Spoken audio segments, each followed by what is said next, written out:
तदीब से वापसी हो चुकी है। अल्हम्दुलिल्लाह कुरान मजीद को भरपूर तरीक़े से हमने मुकम्मल सुनाया तरावी के अंदर। और मालदीव से वापसी के बाद तो आपको इल्म होना चाहिए कि हम ज़मींदार लोग भी हैं, झटके से लोग भी हैं, और ये भी हमारा एक बहुत अच्छा काम है कि हम ज़मीन को देखते हैं, फसलें उगाते हैं, और ये भी अल्लाह रब्बुल इज़्ज़त की बहुत बड़ी नेमत है। हालांकि अल्लाह ताला ने कुरान मजीद में मिसाल दी है, और एक जगह पे नहीं, एक से ज़ायद जगहों पर ये मिसालें दी हैं फसलों को पकने की और फिर उनके रंग की। जो रंग हम देख रहे हैं गोल्डन कलर, ऐसे लगता है जैसे किसी गोल्ड की फैक्ट्री में बंदा आके खड़ा हो गया हो। यकीन करें, आकर देखते ही इंसान का दिल बहुत खुश होता है कि देखो वो फसल जिसके हमने बीज इस ज़मीन के अंदर डाले, और छोटा सा एक बीज है, और उस बीज से ये एक सिट्टा निकला, और सिट्टे के अंदर कितने दाने हैं, और वो दाने इकट्ठे होकर हमारे सालों का, वो हमारे सालों की खुराक भी बनती है, लोगों को भी देते हैं हम। कितने लोगों की ये खुराक बनती है, दिल तो खुश होता है इंसान का। इस पकी हुई बिल्कुल तैयार शुदा फसल को देखकर सोने की, गोल्ड की फैक्ट्री लगती है, तो इसको देखकर इंसान का दिल खुश होता है। अल्लाह रब्बुल इज़्ज़त ने सूरतुल हदीद में ये बात बयान की है, इअलमू अन्नमल हयातुद दुन्या लइबुन व लहव व ज़ीना व तफ़ाखुरुन बैनकुम व तकासुरुन फिल अम्वालि वल औलाद। दुनिया की ज़िंदगी की मिसाल चंद चीज़ों से देकर फरमाया, कमासाली गैसिन आजबल कुफ़ार। इसकी मिसाल ऐसी है कि जैसे एक देहाती, एक किसान, वो एक बीज को इस ज़मीन के अंदर डालता है। कमासाली गैसिन आजबल कुफ़ार और नबातु, जब वो उगती है तो बारिश बरसती है, उस बारिश के साथ वो बड़ी होती है। आजबल कुफ़ार, जब वो उसको जाकर देखता है तो उसका दिल बाग बाग हो जाता है, खुश हो जाता है। मैं भी उस फीलिंग को महसूस कर रहा हूँ अल्लाह रब्बुल इज़्ज़त ने, जिसको कुरान मजीद में ये बयान किया है। आजबल कुफ़ार नबातुहु सुम्मा यहीजु फतराहु। अल्लाह रब्बुल इज़्ज़त बयान करते हैं कि फिर तुम उसको देखते हो, सुम्मा यहीजु फतराहु मुस्फर्रा, तुम उसको देखते हो कि उसका रंग जर्द है। अब देखिए, क्लियर कट एक वर्ड अल्लाह रब्बुल इज़्ज़त ने कुरान मजीद में सूरतुल हदीद में बयान फरमाया कि तुम अपनी पकी हुई खेती को देखकर खुश होते हो, और खुश होकर तुम देखते हो कि उसका रंग फुल जर्द है, और अब वो बिल्कुल लहलहाती हुई खेती, वो पकी हुई खेती तुम्हारा सामान बनने वाली है, तुम्हारी खुराक बनने वाली है। तो इसकी औकात ये है इस सारी चीज़ की। सुम्मा यकून हुतामा, फिर इस पकने के बाद, जोबन में आने के बाद, इस लहलहाने के बाद ये चूरा बन जाएगी। हम खुद इसको काटेंगे, काट कर या तो इसका चूरा बना देंगे। अल्लाह रब्बुल इज़्ज़त की रहमत हमारे ऊपर होगी तो ये बची रहेगी, तो हम खुद काट कर अपने घर में ले जाएंगे। अगर अल्लाह रब्बुल इज़्ज़त का अज़ाब आना हो तो वो रातों रात आ सकता है, वो दिन की रोशनी में आ सकता है, कोई उसको रोक नहीं सकता।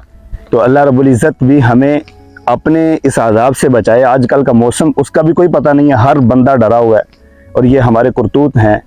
दहर अल-फसादु फिल बर्रि वल बहर बिमा कसबत अयदीन नास। अल्लाह रब्बुल इज़्ज़त ने यह भी बयान किया कि ये हमारे करतूत हैं कि जिनकी वजह से खौफ हमारे दिलों पर तारी हो चुका है कि फसल पकी हुई है, किसी वक्त भी हम डर रहे हैं कि कहीं से ये बारिश ना आ जाए, बेमौसमी बारिश ना आ जाए, और ये ख़राब ना हो जाए।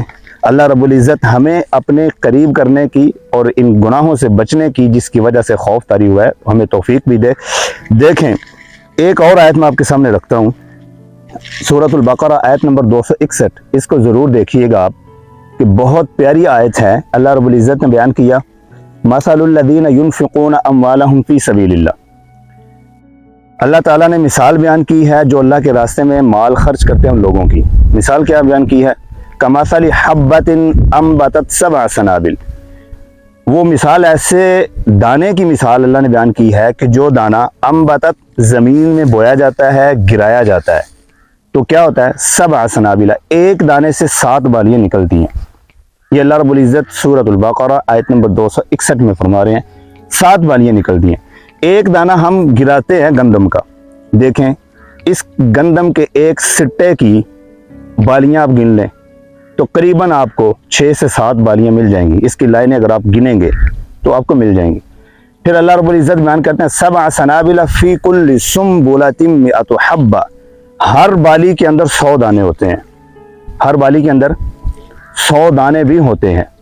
तो अल्लाह रब्बुल इज़्ज़त की तरफ से ये देखें यानी एक सिट्टा 700 गुना हमें ज़ायद देता है।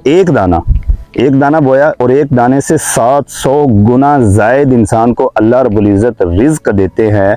तो फिर भी कोई बंदा अल्लाह का शुक्र अदा ना करे, अल्लाह के सामने झुके नहीं, नमाज ना पढ़े, गिड़गिड़ाए नहीं, अल्लाह का कलाम ना पढ़े, तो फिर अजाब आना तो बनता है। लेकिन ये अल्लाह रब्बुल इज़्ज़त की फिर भी रहमत है कि अल्लाह रब्बुल इज़्ज़त फ़ौरन से किसी के ऊपर भी अजाब नाजिल नहीं करते हैं। अब हम इस सिट्टे को मरोड़ कर, तो इसको हम देखने की कोशिश करेंगे कि इस सिट्टे के अंदर दाने कितने होते हैं।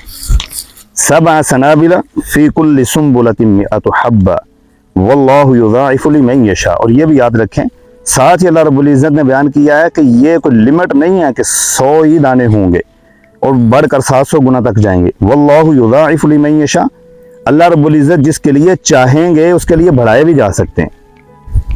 जिसके लिए अल्लाह रब्बुल इज़्ज़त चाहेंगे उसके लिए बढ़ाए भी जा सकते हैं। ज़ाहिरी बात है, जो जितने दर्जात बुलंदी पर चढ़ेगा, जितनी मेहनत करेगा, जितना अपने रब के करीब होगा, जितना शुक्र अदा करेगा, अल्लाह रब्बुल इज़्ज़त उसके लिए वो चीज़ें बढ़ाते चले जाएंगे। ये कुछ दाने आगे पीछे गिर भी सकते हैं, लेकिन फिर भी हमें अंदाज़ा हो जाएगा कि एक सिट्टे में से कितने दाने निकलते हैं। गिनने की कोशिश करते हैं। देखें, यह हाथ का नजर आगे, 1 2 3 4 5 6 7 8 9 10 11, एक नीचे 12 13 14 15 16 17 18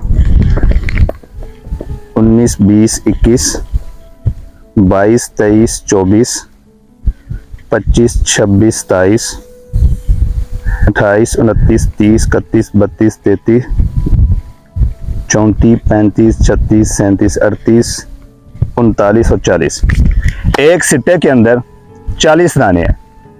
और ये कोई क्लियर कट ऐसी बात नहीं है कि अल्लाह रब्बुल इज़्ज़त ने इन्हीं सिट्टों के बारे में फरमाया कि इन्हीं से यही वो सिट्टे हैं और यही वो बालियां हैं कि जिनके अंदर वो प्रॉपर 100% काउंटिंग होगी। ऐसी बात नहीं है। अल्लाह रब्बुल इज़्ज़त खुद बयान करते हैं, कमासाली, मैंने इसको मिसाल के तौर पर बयान किया कि एक दाने से 700 गुना बढ़कर इंसान को चीज़ मिल सकती है। ठीक है, और ये मिसाल के तौर पर, लेकिन वल्लाहु युज़ाइफु लिमन यशा, इससे कई गुना बढ़ भी सकता है। और कम आने में आए तो कई गुना कम भी हो सकता है। जब इंसान अल्लाह से बगावत पर उतर आता है तो फिर कई गुना कम भी हो जाता है। आजकल जितना खौफ हमारे ऊपर तारी है और जितने हम अल्लाह से दूर हैं, तो रिज़्क़ का कम होना ये हमारे आंखों के सामने है। हमें तौबा करके अल्लाह के करीब होना हमारे लिए लाजिम है इस वक्त, ताकि हम अल्लाह रब्बुल इज़्ज़त के जो बेमौसमी जो बारिशें हैं उनसे बच सकें। दुआओं में याद रखिएगा।